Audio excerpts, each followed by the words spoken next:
Second lesson, Quanta. The two pillars of the 20th century's physics, general relativity, of which I spoke in the first lesson, and quantum mechanics, which I'm dealing with here, could not be more different from each other. Wow. Both theories teach us that the fine structure of the nature is more subtle than it appears, but general relativity is a compact gem conceived by the single mind, that of the Albert Einstein. It's a simple and coherent vision of the gravity, space, and time.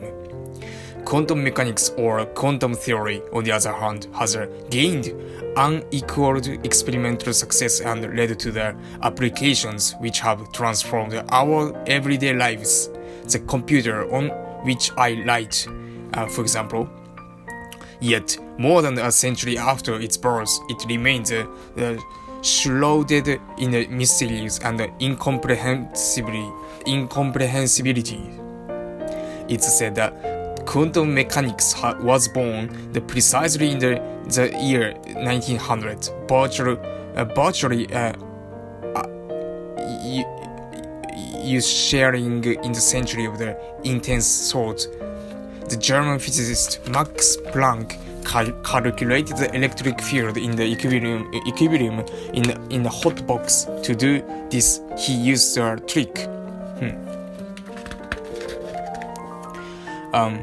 He imagined that the energy of the field is distributed in the quanta, that is in packets or lumps of the energy. The procedure led to a result which perfectly reproduced what was measured and therefore must be in some way correct, but clashed with everything that was known at the time. Energy was considered to be something which varied continuously, and there was no reason to treat it as it were made up of all small building blocks. To treat energy as if it were made up of the finite packages had been, for Planck, a peculiar trick of the calculations, and he did not himself fully understood the reason for its effectiveness. It was to be Einstein once again who 5 years later came to understand that packets of energy were real. Einstein showed that light is made of the packets, particles of the light. Today we call these photons, he wrote in the introduction to his article. It seems to me that the observations associated with black body radiation, fluorescence, the production of the cathode rays by ultraviolet light, and other related phenomena connected with emission or transformation of light are more readily understood if one assumes that the energy of light is discontinuously distributed in space. Wow. In accordance with the assumption to be considered here, the energy of the light ray spreading out from the point source is not continuously distributed over an increasing space, but consists of the finite number of energy quanta which are localized at the point in space, which move without dividing and which can only be produced and absorbed as complete units. These simple and clear lines are the real birth center certificate of the quantum theory. Note the wonderful initial "it seems to me," which recalls the "I think," with which Darwin introduces in his notebook the great idea that species evolve, or hesitation, spoken of the Faraday when introducing for the first time the revolutionary idea of magnetic fields. Genius hesitates.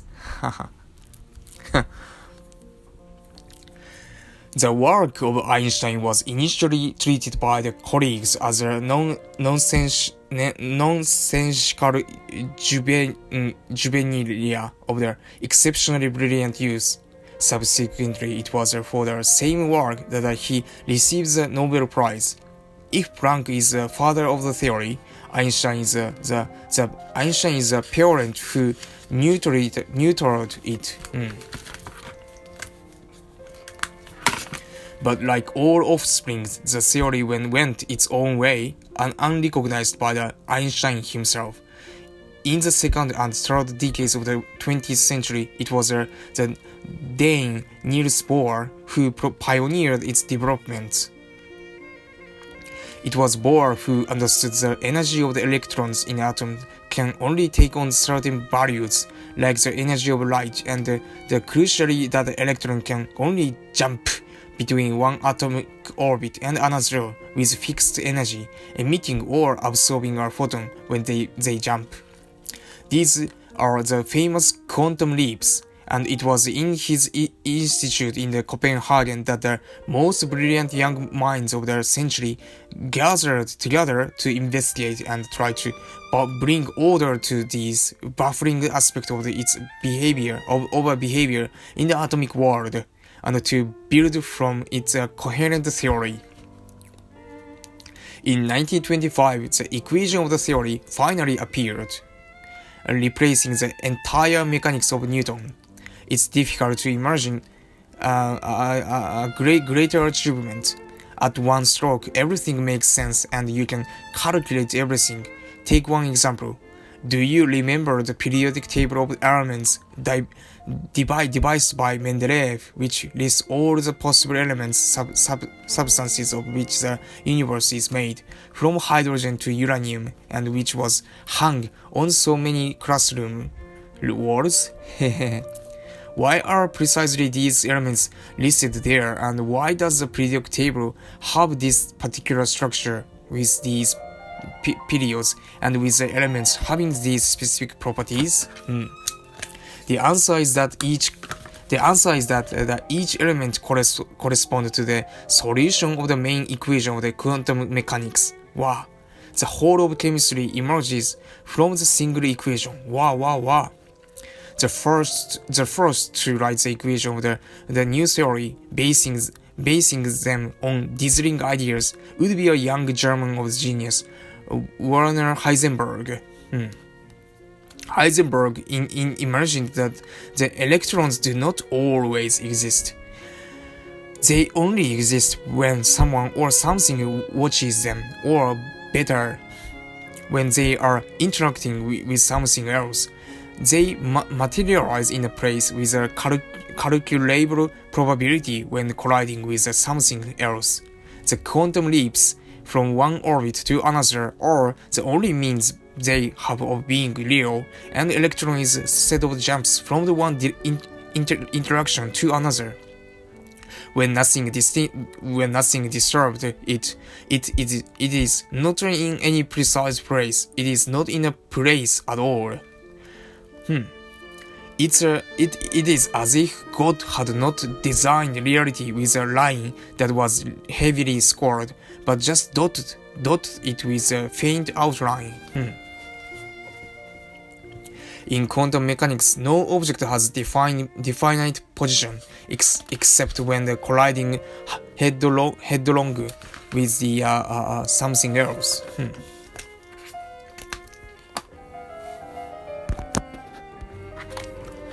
In order to describe it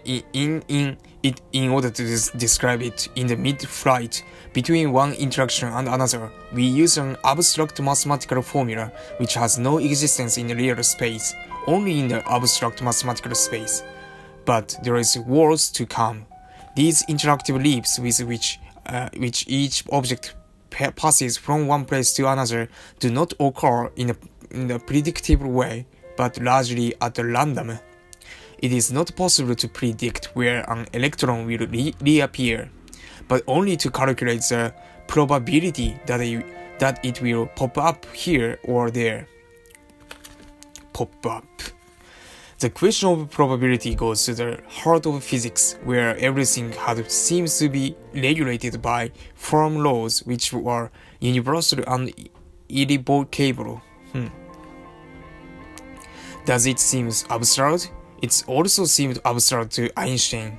On the one hand, he proposed Heisenberg for the Nobel Prize, recognizing that he had understood something fundamental about the world. Whilst on the other, he didn't miss any occasions to grumble that this did not make much sense. The young lion of the Copenhagen group were dismayed. How was it possible that Einstein should think this? Their spiritual father, the man who had shown the courage to think the unthinkable, now retreated and was afraid of this new leap into the unknown which he himself had triggered. The same Einstein who had shown that time is not universal and that space is curved was now saying that the world cannot be this strange. Patiently, Bohr explained the new ideas to Einstein. Einstein objected. He devised the mental experiments to show that the new ideas were contradictory. Imagine a box filled with light, from which we allow a single photon to escape for an instant. So begins one of his famous examples. The mental experiment of the box of light. In the end, Bohr always managed to find an answer with which to rebut these objections.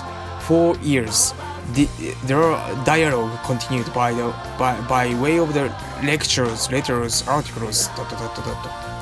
During the course of the exchange, both great men needed to backtrack to change their thinking. Einstein had to admit that there was actually no contradiction within the new ideas.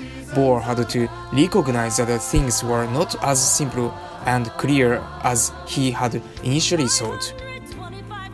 Einstein did not want to relent on what was for him the key issue, that there was an objective reality independent of whoever interacts with whatever. Bohr would not relent on the validity of the profoundly new way in which the real was conceptualized by the new theory.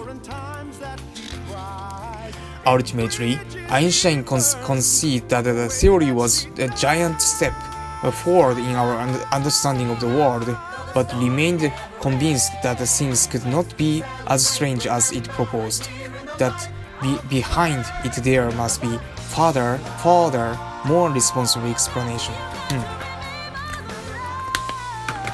A century later, we are at the same point. The equation of the quantum mechanics and their consciousness are used daily in widely varying fields by physicists, engineers, chemists, and biologists. They are extremely useful in all contemporary technology. Without quantum mechanics, there would be no transistors. Yet they remained mysterious, for they do not describe what happened to a physical system, but only how a physical system affects another physical system. What does this mean? That the essential reality of the system is indescribable? Does it mean that we only lack a piece of puzzle? Or does it mean, as it seems to me, that we must accept the idea that the reality is only interaction? Our knowledge grows in real terms. It allows us to do new things that we had previously not even imagined. But that growth has opened up new equations, new mysteries. Those who use equation of the theory in the laboratory carry on regardless. But in the articles and conference that have been increasingly numerous in recent years, physicists and philosophers continue to search. What is quantum theory and the current after its birth? An extraordinary dive deep into the nature of reality. A blunder that works by chance, part of an incomplete puzzle, or a clue to something profound regarding the structure of the world which we have not yet properly designed, digested. When Einstein died, his greatest rival Bohr found for him was of the moving admiration. When a few years later Bohr in turn died, someone took a photograph of the background in his study. There is a drawing on it, a drawing of the light-filled box in Einstein's thought experiments. Haha. To the very last, the desire to challenge oneself and understand more, and to the very last, doubt.